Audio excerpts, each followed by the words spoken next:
بسم اللہ الرحمن الرحیم۔ حضرت نعمان بن بشیر رضی اللہ عنہ نے روایت کیا ہے کہ رسول اللہ صلی اللہ علیہ وسلم نے ارشاد فرمایا، مومنوں کی مثال آپسی محبت و رحمت اور لطف و مہربانی میں ایک جسم کی سی ہے۔ اس کا ایک عضو بھی اگر تکلیف زدہ ہو جائے تو سارا جسم درد و بیماری سے کڑھانے لگتا ہے۔ اس حدیث کا مطلب کیا ہے کہ سب مومن باہمی محبت و الفت میں ایک جسم کی مانند ہے۔ ایک مومن دوسرے سے محبت کرتا ہے۔ ایک روایت میں ہے کہ تم میں سے کوئی کامل ایمان والا نہیں ہو سکتا جب تک کہ وہ اپنے بھائی کے لیے بھی وہی نہ چاہے جو اپنے لیے چاہتا ہے۔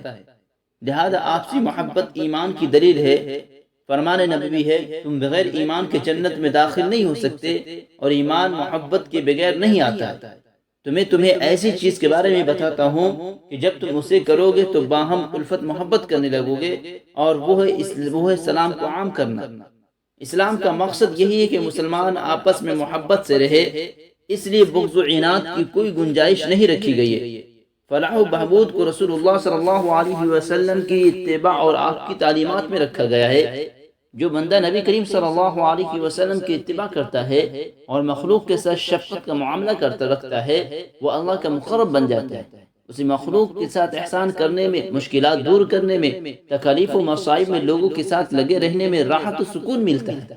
اللہ کو ایسے بندے پر بہت پیار آتا ہے، مگر ان فضائل و خصائل سے ہم کوسوں دور ہوتے جا رہے ہیں۔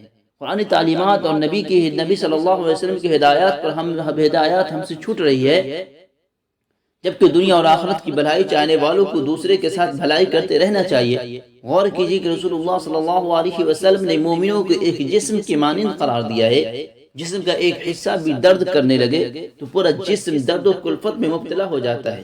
یہ ہے پیغمبر اسلام صلی اللہ علیہ وسلم کی عظیم تعلیمات، جو دنیا میں کہیں نظر نہیں آتی ہے۔ انسان کا ایک عضو متاثر ہو جائے یا زخمی ہو جائے تو تمام بدن متاثر ہو جاتا ہے۔ بالکل یہی مثال مسلم سماج کی ہے۔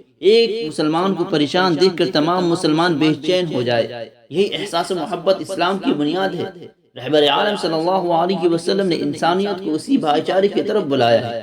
چنانچہ مسلمانوں کو آپسی میں تعاون کرتے رہنا چاہیے، خیر و عافیت سے رہنا چاہیے، ایک دوسرے کو حق اور صبر کی تلقین کرتے رہنا چاہیے۔